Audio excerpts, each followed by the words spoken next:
Daniel Padilla binura na ang litrato nila ni Catherine Bernardo sa Instagram.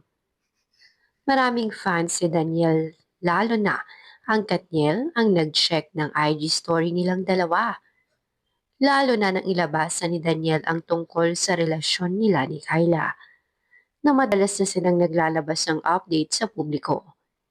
Nang dahil sa tagpong iyon, maraming napastok sa Instagram ni Daniel at Catherine. Kung nananatili pa nga ba ang litrato nilang dalawa sa kani-kanilang mga IG account. Nang usisain nga ito ng nakararami, ay mukhang nagulat sila sa nakita nila.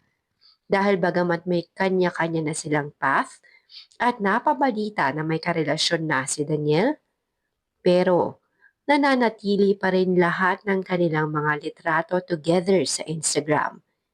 Mapa-brand endorsement man ito o mga intimate memories nila together.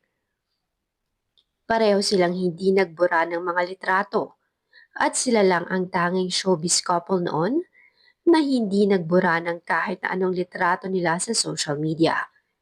Kaya naman nangangahulugan lamang ito na talagang maayos silang naghiwalay at nakapag-usap sila ng maayos at parehong sumang-ayon sa kahihinatnan ng kanilang relasyon.